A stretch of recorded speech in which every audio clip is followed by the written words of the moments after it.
माननीय अध्यक्ष जी,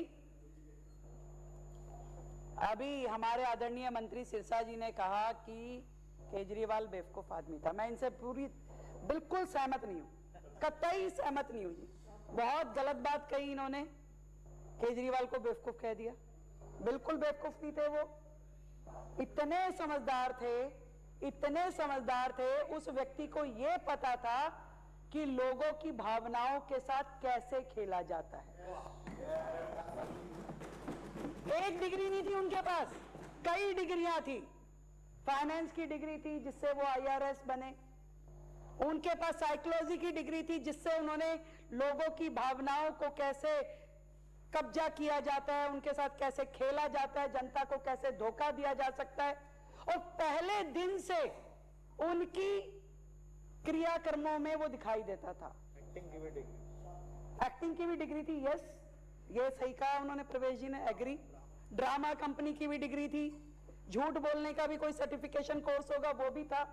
इतना पढ़े लिखे समझदार व्यक्ति थे वो कि उनका एक एक किया हुआ कृत्य किसी ना किसी कारण के कारण होता था। वो मफलर भी पहनते थे तो कारण था, वो 2 नंबर फालतू की शर्ट भी पहनते थे तो कारण था, वो 2 रुपए का पेन जेब में रखते थे कारण था, छोटी सी कार रखते थे कारण था, गंदी टूटी चप्पल पहनते थे तो कारण था, हर चीज का कारण था। भूखे रहते थे तो कारण था, खाते थे तो कारण था, गाते थे तो कारण था, और खांसते थे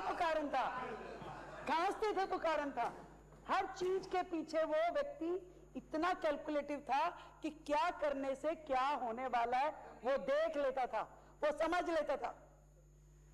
लेता था वो।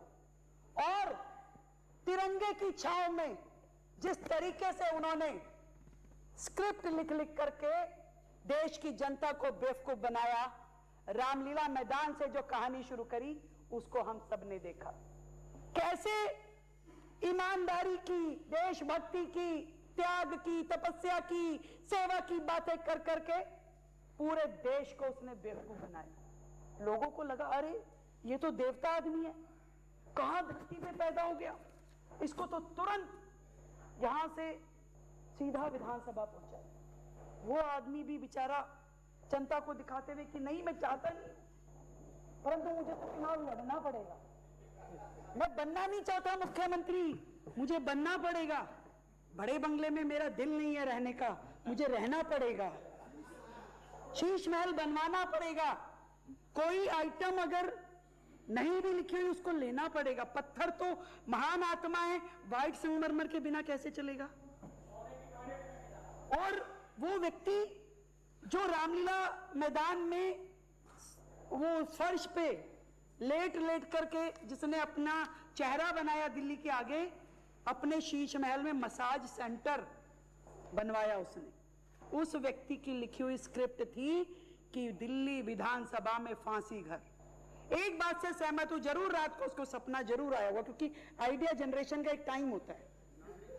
तो वो आइडिया जनरेट हुआ कि अरे ऐसा कर सकते हैं। जैसे उसने देखा कि भाई ये 2 पिलर हैं, ये लिफ्ट है, ऐसे इमेजिनेशन कई बार बादलों में होती है, कई बार पहाड़ों में होती है, ऐसा लगता है कुछ फिगर बन रही है, ऐसी फिगर उसके दिमाग में बनी, तुरंत उसने तय कर लिया कि ये तो फांसी घर है, ये फांसी घर है। तो फांसी किसकी लगी, ये उसने सोचा भी शहीदों की लग सकती है, क्योंकि उसके वो तो ये सोचते थे कि मैं भगत सिंह के विचारों का वारिस हूं, और भगत सिंह की फोटो पीछे लगा के उन्होंने लगाई तो लगाई, बाद में उनकी बीवी ने भगत सिंह की और उनकी दोनों की फोटो लगा दी कि ये 2 हैं देश के लाल। भगत सिंह को तो दुनिया ने माना, पर उन्होंने अपने आप को मनवाने के लिए पूरा जोर लगा दिया। तो वो जो लिफ्ट वाला पोर्शन है, मतलब 2 दीवारें में 2.5 फुट की, मैंने भी उसको देखा, मैं कहा देख के तो हूं, पता नहीं कुछ बोलने से पहले यहाँ पे तथ्य जांच लूं। बिल्कुल सही बात है, यानी किसी आदमी को पकड़ के भी लटका दें तो वो पिलर पकड़ के खड़ा हो सकता है, मैं तो नहीं फांसी लूंगा जी। ऐसी इतनी जगह है वो कि वो नीचे धक्का देने से भी ना जाए। कोई उसमें कौन सी मशीन होती है हमारी, नीचे से बांध के खींचना पड़ेगा, सुपर शक्कर भी अगर हमारे शहीद, वो शहीद जो केजरीवाल के सपना में थे, वो शहीद अनिल झा जी, वो शहीद जो केजरीवाल के सपना में थे। बकवास नहीं करना है। आप बैठिए, वो फांसी घर, बैठिए, केजरीवाल, साइलेंट रहिए। 1 मिनट के लिए बोलोगे नहीं? साइलेंट रहिए आप, साइलेंट रहिए।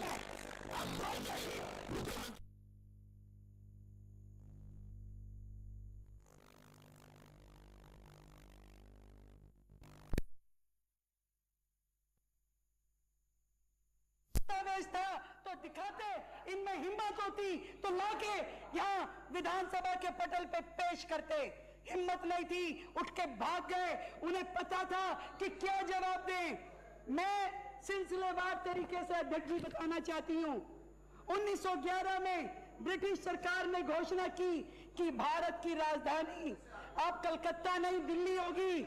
नया सचिवालय बनाने की बात हुई, नया सचिवालय बनाने की बात हुई। बैठिए, 1922 में ये भवन, बैठिए, नहीं 1 मिनट, बैठिए, आप बैठिए। जिन लोगों को नेम किया है हमने, उनकी एक सूची बना के बाहर मार्शल्स को दे दी जाए, कोई कंफ्यूजन ना रहे। जिनको नेम किया है हमने, मार्शल आउट किया है, उनकी सूची बना के दीजिए। जो मार्शल आउट है वो पूरे दिन चलिए, मार्शल आउट है। हाँ जी, शुरू करिए। ब्रिटिश सरकार ने घोषणा की कि भारत की राजधानी कलकत्ता से दिल्ली बनाई जाएगी और दिल्ली के लिए एक नया सचिवालय बने, उसकी तैयारी कर दी। 1912 में यह भवन बन के तैयार हुआ। 1913 से 1926 तक यहां पर सभी विधायी गतिविधियां हुई और इंपीरियल लेजिस्लेटिव काउंसिल यहां से शुरू हुई, जो ब्रिटिश सरकार की केंद्रीय विधायी समिति थी। इस भवन में, जैसा आपने भी बताया, गवर्नर जनरल, ब्रिटिश सचिव, चुने हुए भारतीय विधायी सदस्य सब प्रस्तावों पर चर्चा करते थे। एक ऐतिहासिक भवन जहां कानून बनाए जाते थे, एक ऐतिहासिक भवन जो इतिहास के पन्नों में दर्ज है, जिसका डिजाइन जो है ब्रिटिश सरकार की उनकी डिजाइनिंग के हिसाब से बनाया गया। जिस फांसी घर की ये बात कर रहे हैं, उसके साइड में छोटी छोटी सीढ़ियां हैं, क्योंकि अंग्रेजों की आदत थी अपने लिए तो कारपेटेड बड़ी सीढ़ियां, बड़ा चैम्बर, बड़ा भवन बनाते थे, पर भारतीय जो उनकी निगाह में उनके गुलाम थे, उनके छोटे अफसर थे, उनके लिए छोटी सीढ़ियों से जाना होता था। उनको यह भी इजाजत नहीं थी कि आप वायसराय के कमरे के सामने से भी गुजर जाओ। वो सीढ़ियां उन भारतीय अफसरों के लिए थी, उन भारतीय कर्मचारियों के लिए थी जो उन सीढ़ियों में से जाके ऊपर बैठ के खाना खाते थे, और वो टिफिन सर्विस, वहीं से वो टिफिन जाता था और ऊपर जाता था। सेम एक जैसे दोनों जगह बने हैं, और ऐसा बाकी सरकारी बिल्डिंगों में भी बना है। यदि आप इसकी इंक्वायरी बिठाएंगे तो उसमें आपको पता चलेगा।